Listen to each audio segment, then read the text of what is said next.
Hey there, Mr. Redder here. Welcome back to another episode of Reddit Podcast Stories, where today I'm evicting my long-standing tenants, and they sure aren't happy about it. I, 38 female, bought a 4-bedroom house in semi-rural Buckinghamshire when I was 23. It was a lovely big house, but the town was not fun for a 23-year-old.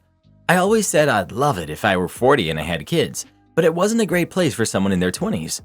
When I was 26, I put the house on the rental market and I moved to London, where I lived for 2 years before moving to Australia. I found a lovely family to rent the house to, a husband and a wife, both in their mid to late 40s, with 1 kid, no pets, and respectable jobs. Rent was always paid on time, the estate agent always had good reports from inspection visits, and we never had any complaints from neighbors. Fast forward 14 years later, they're still living there. I've been traveling the world full-time for some years, spent the lockdown in Australia, then resumed traveling when everything was over. I'm now ready to return home, so I informed my estate agent that I want to break the contract and have them move out in 3 months' time, 2 months more notice than I'm obligated to give. The tenants were surprised to hear that I was coming back and tried to ask if I was coming to live with my family. The agent brushed off questions and told them to vacate in 3 months and that they can help find alternative accommodation. Tenants texted me directly to ask the same question, and I replied, "No husband or kids in tow, just ready to set roots again. Looking forward to being home." I grew up 20 minutes away from there.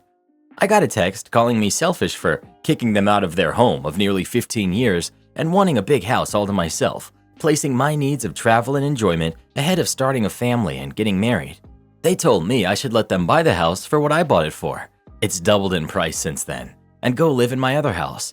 I replied, "You can dictate in a house that you own, not the one that I own. Please have your things packed by this date or I'll evict you and sue you for the costs." My friends are saying that I'm kicking them out of their home and I don't need such a big place, so I can rent or sell my student flat for a deposit for a home nearby. My rented house is 90% paid though, and I don't want to start again with a new mortgage. I want to live in my house. I've been fair to the tenants and reasonable in my request. Am I the jerk?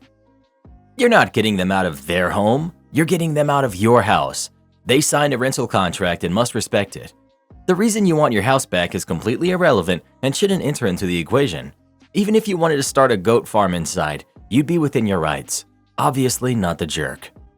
For the people in the comments saying you're the jerk, OP bought and invested in income property, and the income from that property paid off a percentage of the mortgage. She's not in the wrong legally or morally simply because her tenants have been living there for a long time. The commenter saying that OP owes her tenants anything is entitled and outrageous. Not the jerk. Not the jerk.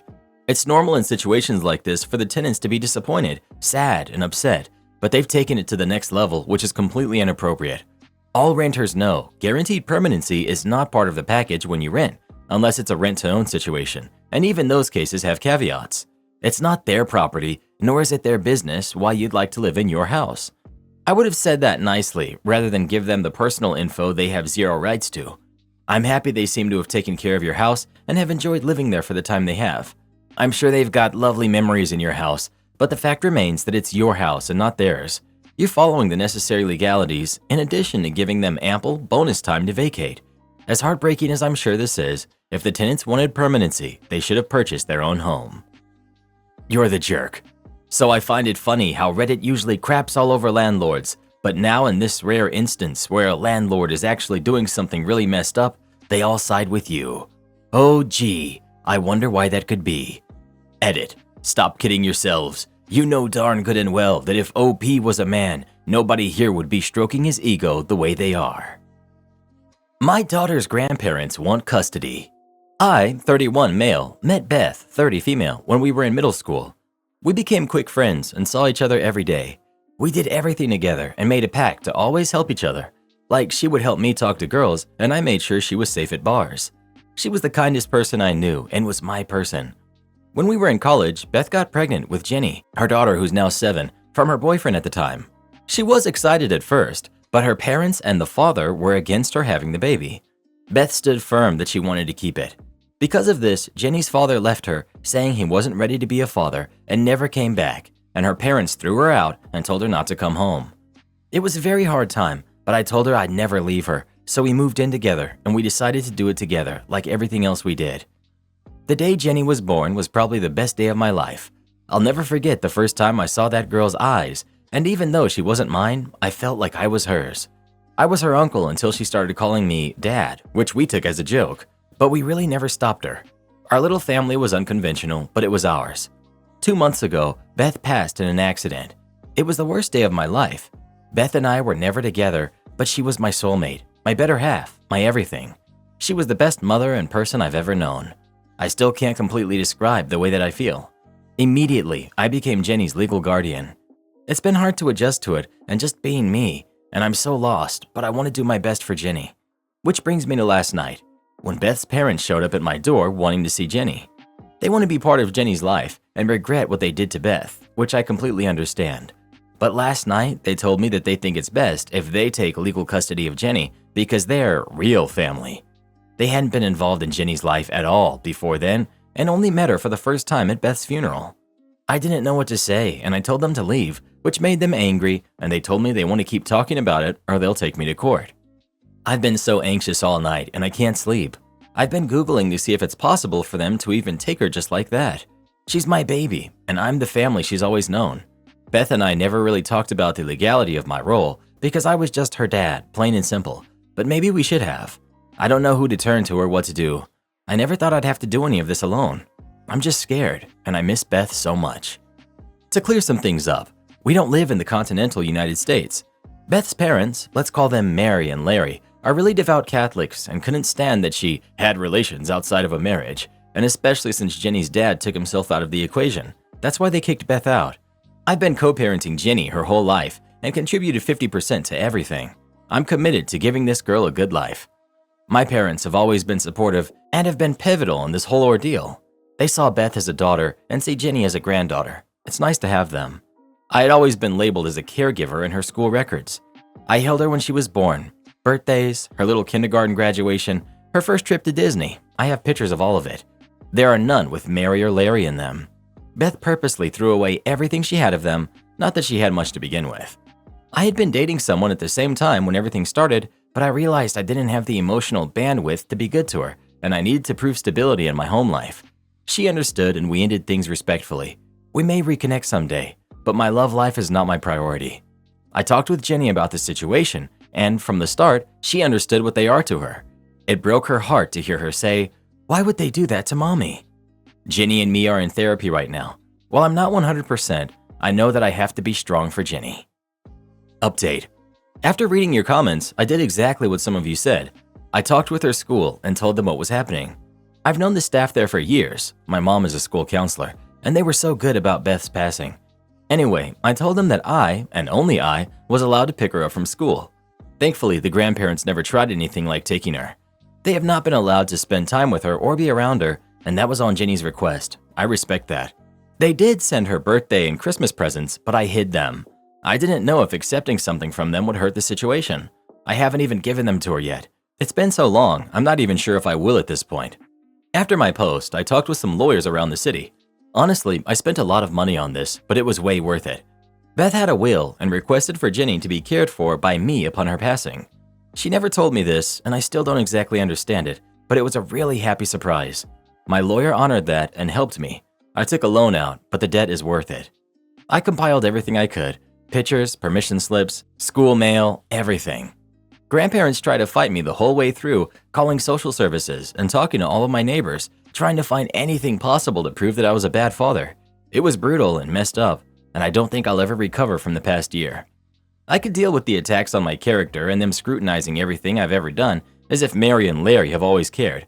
However, in April, once Jenny came into the conversation and was asked awful questions about me, I couldn't help but double down. Part of me is embarrassed and ashamed that I begged. At the meeting, after Jenny was taken out of the room, all I could do was cry. I said something like, "Please, I beg of you, think about Jenny here. Take what you did to Beth out of the equation. Jenny does not deserve this. Think about her, please. If you want to make it up to Beth, as you say, think about what's best for Jenny. I've loved her for her whole life. I've been there. I've held her. She's everything to me. I know you have regret. Be good now. Love Beth now. Respect her wishes. Please." The next part is probably anticlimactic, but dear readers, can you believe that it worked? Larry looked down at his hands in what I can only describe as shame and asked to speak with the lawyer privately. When I came back, Larry admitted that they had made a mistake all those years ago, and it wasn't until Beth's passing that he realized it. He was tired of fighting, Mary didn't seem too happy, but they dropped everything. Since then, we've had no contact. I guess guilt runs deep. But on to the good news. Last month it became official. I'm now legally Jenny's father. I had been working on the adoption since Christmas. I can't begin to describe how happy this makes me.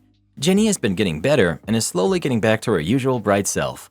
But I can see moments when she shuts down, like sadness washing over her.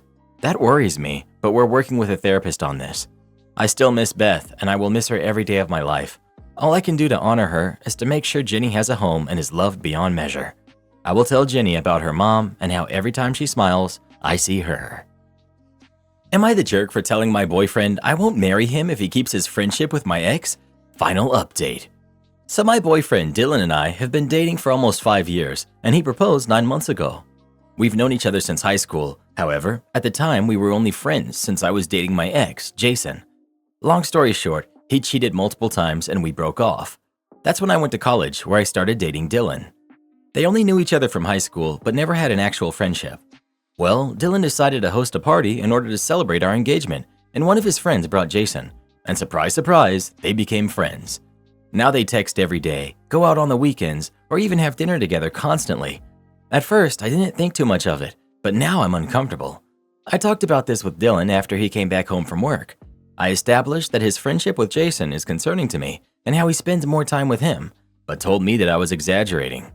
We kinda had an argument about how Jason cheated and lied to me for years, and how could he be okay with that? He said that people can change and that he didn't mean it, blah blah blah. We didn't talk much after that, but then he apologized and told me he'll take me to dinner at my favorite restaurant the next day in order to compensate for the time we haven't really had these past weeks. I was really excited. I even went to get my hair done and bought a really pretty dress that afternoon. We'd see each other at the restaurant since he can't get out of work earlier. Well, an hour passed and there was no sign of him. I started to get worried and called him repeatedly. Then he arrived, looking terrible. He was drunk and even smelled like cigarettes. I asked him where he was at and he tried to avoid the question. I asked him again and his guilty face told me everything. He was with Jason. I was livid and left the restaurant. We had an argument outside and he confessed that he had promised Jason to go with him to visit this new bar at his house and didn't want to fail him. But I said it seemed he cared more about him than us, that he should get married to him if he's that important. He said he was the only one who understands him, not like me. I exploded and told him that if he doesn't cut him off, then I won't marry him. He started crying and called me a jerk for putting him in that position, then he left. Now his mom and sister are calling me the jerk and manipulative of his life. I'm at my sister's house, but I really don't know if what I did makes me the jerk or not. Edit. Jason called me. He asked me if we could see each other to talk about something. He didn't disclose what it was, but all he said was it was important. Update. We went to a coffee shop near my house and we talked. He said that he was sorry for what Dylan did and that if he had known Dylan had a plan with me already, he would have canceled immediately because he cares for me and that he was sorry for our past issues, that he has changed and he's a better man now. I went straight to the point and asked him what he wanted. He continued by saying that he only was telling me this because he cares and wants me to be happy. The thing is that Dylan is gay. Jason is known since high school because he cheated on me with Dylan. I knew Jason was a cheater because someone sent me pics of him kissing other girls, but I never saw him with a guy, so I had no clue. He said it was just a fling and cut contact with him a year after it and for a long time. Then Dylan reached out to invite him to a party, yes, our engagement party, where he cheated on me with Jason again. We didn't live together at the time, so when I thought he was in his house, he was actually hooking up with him. Jason realized what they did was wrong and that he didn't want me to be with a jerk like Dylan, so he flirted with Dylan in order to make him leave me so I could find someone who can actually treat me the way I deserve. At first, he thought Dylan would do it, but little by little he realized that he won't let me go because he's afraid of the world finding out. Jason threatened him that if he loved me, he'd leave me. Dylan refused, so Jason pretended to lose interest in him. Dylan became obsessed and afraid that he'd leave, so every time he could, he'd talk to him, see him, etc. But since he never confessed his true self, he decided to tell me, so I just don't waste more time with him. I couldn't hold my tears. I was so heartbroken. I didn't realize Jason was hugging me. Continued saying that he was sorry, but I needed to know the truth, and that if I ever need anything, I can call him. I left and packed all my stuff from the house. I took everything and went back to my sister's. There's still no sign of Dylan. He hasn't even called or texted, Nothing, and I'm starting to believe what Jason said is actually true. I'm feeling betrayed, lied to, and mad. I don't know what to do next, but at least I know the truth. Thanks for reading. Update. Dylan never called me, so I decided to force him on telling me the truth. He was with a friend that told me so I visited him. He didn't want to talk to me, but I insisted. He started by saying he was sorry, he needed to clear his head, and then he'll come back home. I told him it wasn't necessary. I didn't want to get married anymore. He was mad and started going off on me. I then told him that I knew about everything with Jason and him and how he was a coward for using me to hide who he was. He was crying, saying that was BS, that I want to belittle him. After a few minutes, he gave up and implored me to not tell his family or anyone. I said I wouldn't do it, but still, I won't marry him. I gave him the ring, but he grabbed my hand, told me how could I do this to him, that I want to hurt him. I owed him this. I asked him to let me go, but he didn't. My friend had to pull us apart. Dylan was screaming and getting aggressive, saying that I should stop lying. I cheated on him with Jason, and I just wanted to blame him for it. My friend told him to get out, and he did. After this, his family called asking what I'd done to him, calling me a liar and a snake. Told them to talk to Dylan, and if they continue harassing me, I'd get the police involved. Jason also reached out, sent me flowers, and I threw them away. I told him to leave me alone and never contact me again if he didn't want me to get a restraining order. I haven't heard from them since that. Don't know how to start fresh. We were supposed to get married in July. I'm supposed to pick up my dress this weekend. My mom and sister told me that they'll help me with it, but they'll need me because I paid for it, so I'm the only one who can cancel it. Today I cut my hair and cried on the way back. I'm crying while writing this too. It's been so much and I feel horrible. So I guess that's it. Am I the jerk for telling my sister-in-law exactly what having a big family would mean for her? My husband, 42 male, and I, 38 female, have 6 kids. 3 are biologically ours, who are 8 and 6, and 3 are adopted, who are 10, 7, and 3. We make a high 6-figure income combined. We're debt-free, as well as we own our own house outright. It's all relevant. My husband and his brother were raised by parents who ignored them and used to talk all the time about having a big family when they grew up. They were upfront with me and sister-in-law about wanting a lot of kids from our early days of dating. Sister-in-law and brother-in-law are starting to try for their first kid, and sister-in-law has been leaning on me for emotional support, which I'm very glad to provide. Last Sunday, she asked me to be brutally honest about what it's like to have 6 kids. I told her that my experience will not be very helpful to her, seeing as how our situations are very different, and she asked me to explain. So I told her that I'm a stay-at-home mom-wife with a passive income in the high 6 figures. My husband makes over $300,000 a year, so we're lucky enough to not have to think about the financials when it comes to a large family. Same goes with childcare. I have 2 nannies. That's the only way I've found to be able to give all my kids the attention they need, seeing as my youngest has health issues, and that even without those health issues, 6 kids are a lot of work without someone there. And finally, my husband and I were looking into adoption and surrogacy because pregnancy is hard on the body. So 3 was my limit of pregnancies, and that we were lucky we were able to foster and to adopt our 3 adoptive kids. But if we didn't, adopting 3 extra kids or hiring surrogates was going to be very expensive. Well, apparently she talked with brother-in-law and told him what I said, as well as how they should maybe space having kids more so they could give them higher living standards. And now he's accusing me of manipulating her and being a jealous jerk who wants to be the only one with a big family. Was I the jerk for telling her everything I did? Not the jerk. Your brother-in-law very well knows that what you said was true, and it must hurt to know that his big family plan will probably not work because of their life choice and lack of money. They're just shooting the messenger. Not the jerk.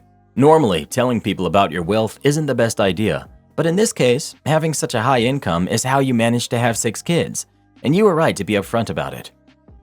It's now or never for me to have kids, and my fiance told me he's not ready, and I'm devastated by his decision. My fiance and I have been together for a couple of years now. When we first started seeing each other, we were both on the same page as far as goals for a relationship. We both wanted a kid and to get married. Everything has been great. I adore him, and I know he loves me as well. I've never had such a great relationship. Recently, I've been faced with some medical issues that have left us with the choice to have a kid now or never have one at all. This was very hard to come to terms with, but I know that I would rather try now than risk never having one. He, on the other hand, said he wasn't ready. He explained to me why he isn't. He's worried about our finances. He's worried about our relationship failing because of stress. Every worry he has is completely valid, and I don't fault him one bit. He himself has cried to me over this decision and has expressed how sorry he is that he can't commit to this right now. I'm absolutely devastated that he doesn't want to go for it, and I'm stuck between assuring him that his fears are valid and also being upset at him. And I hate that I'm upset with him. How do I move forward in our relationship in a healthy way? I've had precancerous cells found in my cervix. They removed quite a lot of my cervix during my last procedure, and I'm left with enough to have a healthy pregnancy, but once they do it again, that won't be the case anymore. Cervical cancer is slow to progress, so one prognosis is, as far as that is concerned, not bad. They are monitoring closely to make sure it doesn't get to that point. He's been heavily involved and understands all of my medical issues. He's been a great support. He isn't worried about me not being there as far as that, or if he has, he hasn't let me onto it. He has expressed that he is worried I'll wake up one day and decide I don't want to be with him anymore, and that was one of his worries as far as trying for a baby goes. But I don't understand that one. I've never given him any indication that I want anything but him, and I can't figure out why he is concerned of me doing that, but I also don't want to dismiss that fear either. I've decided already to have a hysterectomy. I just really wanted to try for a baby first. Like you, I don't trust that the cells won't spread slowly, but I was reassured it would be okay if we wanted to go for it first. Now that this decision has been made, I think I need to just go to my doctor and request I have the hysterectomy. This is tricky, as if you choose to accept his decision, then you potentially lose ever having kids. Will you grow to resent him? Can you handle that? It's time to ask yourself if your desire to try for a baby is a hard line. OP, you're right. I need to really sit down with myself and decide what is my hard line. I don't want to resent him. I very much love every aspect of our relationship, and it destroys me to see him so upset about his own decision on the matter. Update. Well, I'm pregnant. We're both in shock, honestly. After I posted, we had another discussion, and he told me the right decision shouldn't hurt this much, indicating that he was upset with his decision not to try for a baby when we had the chance. About 2 days later, I noticed something felt off with my IUD. I scheduled an appointment, and my doctor took a look and said, "Well, that's not where it should be." So for at least a couple weeks, my IUD was not offering any protection against pregnancy, and well, we unintentionally got pregnant during that time. However, it's all okay. After I had my IUD removed because of its misplacement, he told me he didn't want me to get back on birth control. So while it was unintentional to get pregnant, it's not unwelcome from either of us. He was ready to try, and although it's much sooner than either of us thought, we are optimistic about the serendipitous turn of events. Am I the jerk for telling my best friend why I wouldn't be attending his wedding? I'm 32 male, and my best friend, Alex, 32 male, we've been friends since we were in diapers. We're basically family. After college, we both moved back home so we could live at home and get our feet underneath us. Alex started dating Stella, 35 female, a lovely girl, around 4.5 years ago, and from the get-go, she seemed to politely dislike me. Alex and Stella moved across the country in 2021 after Stella earned a promotion at work.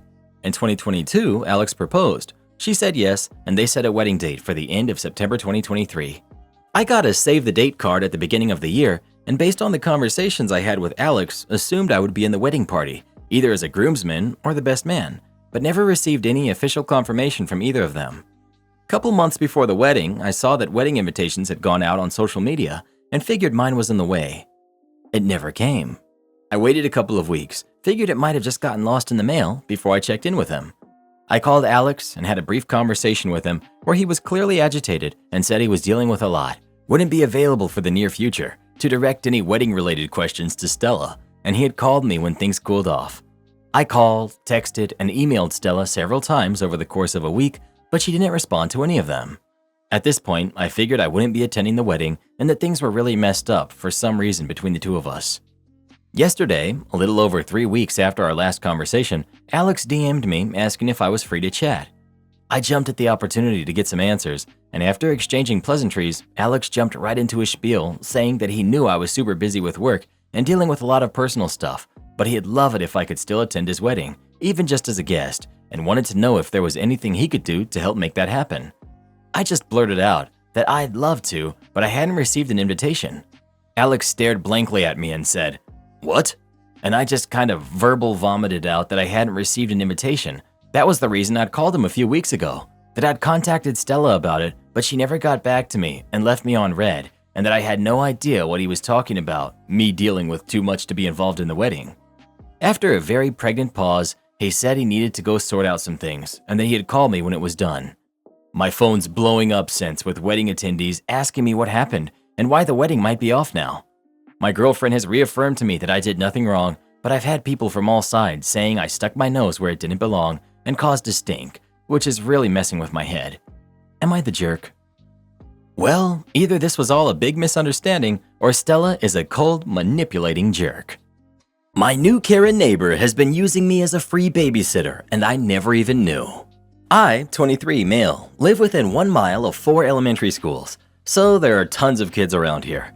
I have a garden, so I'm outside a lot, and most of the neighborhood kids end up at my lawn at some point in the day. For the most part, it doesn't bother me. They're all great kids, and they have tons of questions about plants, gardening, composting, all that good stuff. I recently finished my PhD in plant systematics, so I honestly do enjoy teaching them about plants and seeing them get excited to learn about it. Also, it is a bit refreshing to have kids running around and screaming outside rather than sitting in front of screens. Recently, an issue has come up though. I was out gardening and the kids came by as usual. I finished up earlier than usual and I went inside. About an hour later, someone is literally banging on my front door.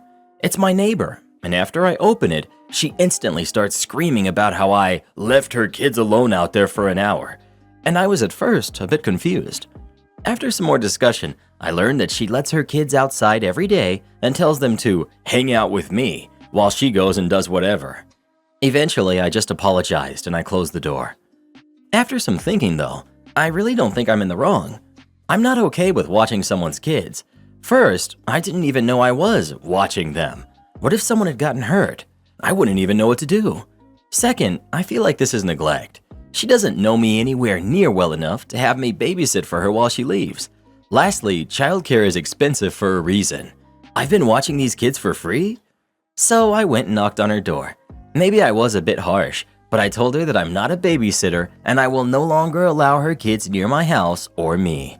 I told her I was extremely uncomfortable by this situation, and if she leaves them outside without someone watching them again, I will call the authorities. I would not like to do that at all. She went off saying she can't afford childcare and I'm a jerk to not just watch her kids when she needs help. I've now gone to the rest of my neighbors and told them that I do not want any of their kids in my yard, and I explained the whole situation. Most were very understanding and they watched their own kids. Today, one boy came by and I asked him to leave and he said okay, but he was clearly holding back tears and now I'm feeling like a jerk. I'm needing some outside opinion. Am I the jerk for this? How do I even handle this situation? Not the jerk. As you say, this woman would be the first to blame you if something did happen to her kids. And since she never officially came over and said, "Hey, I've just got to run some errands. Can you watch my kids for 15 minutes?" They were never officially in your care. I'd still call the authorities and voice concerns if I were you. She clearly isn't looking after her kids that well if she just offloads them to anyone randomly. Well, who do you think is the jerk? OP or the neighbor? Please let us know. Talk about an entitled parent. Make my coworkers cry? I'll help karma turn your life upside down. Backstory. I worked at this hotel for over 2 years and was one of 2 people left that went through the training when our hotel changed hotel franchises. During this training, we were told about certain rules the company had. Cast. We've got the manager. Front desk manager. He only was here for 4 to 6 months at this point. We've got me. I'm a nice guy, unless you are a bully or entitled person. A few others I will mention as we go through. Story. One afternoon, I was scheduled to work second shift, 3 to 11. I walked in, and both AM front desk coworkers looked like they had been massively crying as their makeup was all smeared. My manager, looking quite upset. I ask, "What's wrong?" Manager, "We have a major jerk as a guest.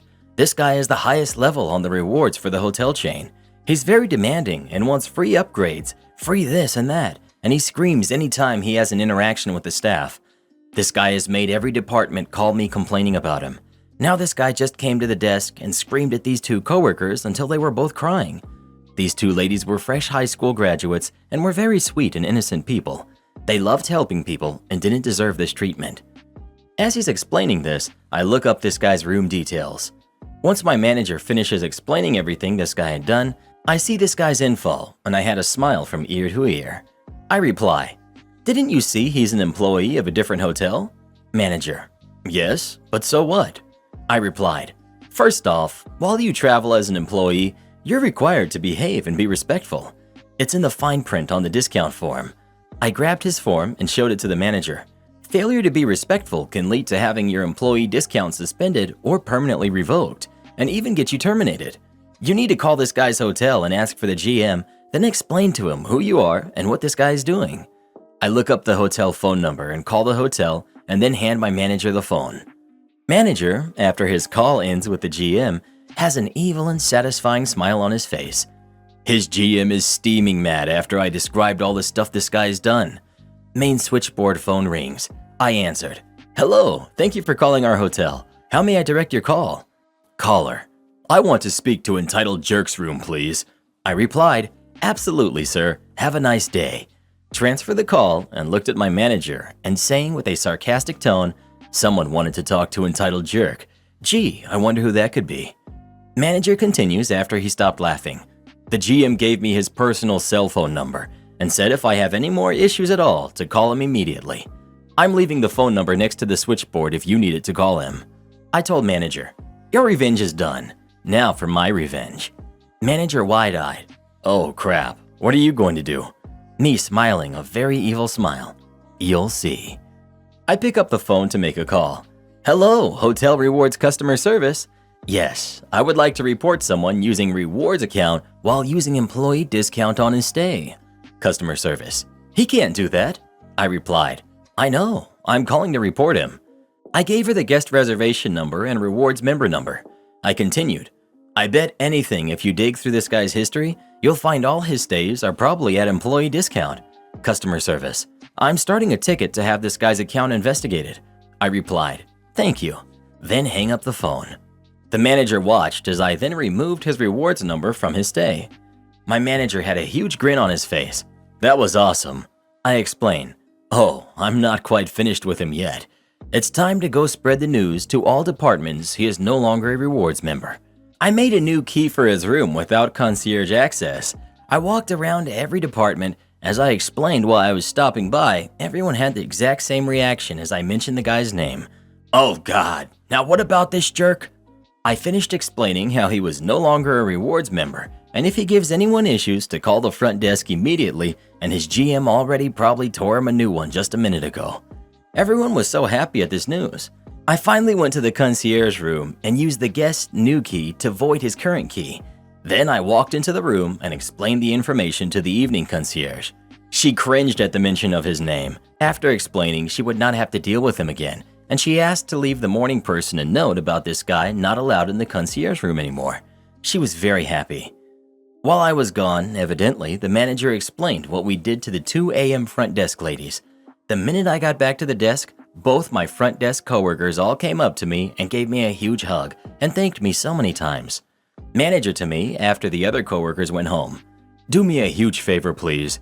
I replied. Sure, what's up? Manager. If I ever upset you, please come tell me so I can fix the issue. Later that night, Entitled Jerk comes to the desk, hat in hand, politely saying his key doesn't work. I replied, oh, so sorry about that. Let me make you a new key. And my best fake smile I can muster. Aftermath. Next day, I check his rewards account and it's now suspended. Check back next week. Sorry, account number not found. Am I the jerk for banning my sister-in-law's son from my house until she finds out what's wrong with him? I'm 33, female. My husband and I host all of our family gatherings. We have a 5-year-old daughter. This story also concerns my brother, who's 37, and his girlfriend, Stacy, who's also 37. Stacy has a son, George, who's 7, from a previous relationship. George has severe behavioral problems that became evident from the first time we met him. He's hyperactive, destructive, belligerent, nasty, and his mother can't manage him. Whenever his mother brings him to family events, we're all on high alert. He has to be watched constantly, especially around any of the other kids or animals. We've not had an event with him present where at least one thing hasn't ended up broken. He will break plates, throw food, throw tantrums, screaming and flopping around on the floor, and more.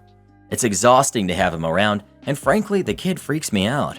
We've all kept out of it because he's not our kid, but he's not even my brother's kid, so it's certainly not our place. But our whole family knows there is something not right with him. Earlier this year, the family all visited us at our vacation home, and George was his usual self. The final straw was him using language he shouldn't have been and saying horrible things when he was talking to my daughter. My husband stepped in, and a crying George played the victim to his mother, and this caused an argument between my husband and me, and my brother and Stacy. I told Stacy we had absolutely had enough, and that her child of the corn would not be allowed back in my house until she found out what was wrong with him and had a plan to manage his behavior going forward. At the time, everyone supported our decision because they all said it was high time Stacy recognized that George's behavior was not normal. Boys will be boys' behavior. We haven't seen them since summer. About a week ago, we were all locking in plans for Christmas, which we planned to spend at a ski resort. Stacy texted me to confirm about plans, and I asked her what she had done about George. She said nothing official, but his behavior had been getting better. I told her nothing except some kind of diagnosis from a medical professional and a documented plan to mitigate his behavior would get him back in my house. Stacy has since been complaining to everyone that I'm discriminating against her kid and that his behavior has improved. She's also accused me of thinking she's a bad mother because she works and of disliking her and George because he's not my brother's kid. None of that is true. Everyone is saying I should relent and let them come on the understanding that she is responsible for any damages and will leave if he acts up. I don't want to bend on this because I don't want a drama-filled Christmas or to have to be the bad guy and kick them out around the holidays with no other plans. Am I the jerk? Edit. People were asking about the resort, so to clarify, we own a chalet in the resort, and the whole family will be staying at our chalet over the Christmas holidays. Not the jerk. I personally would cancel on hosting the whole family at the resort this Christmas, since everyone is pushing you to cave to Stacy. Make it a private holiday for you, your husband, and your daughter. Let your extended family make their own holiday plans and even host George in their homes. Well, what do you think? Is OP the jerk or not? Please let us know. Don't worry, OP. I can't stand Children of the Corn either.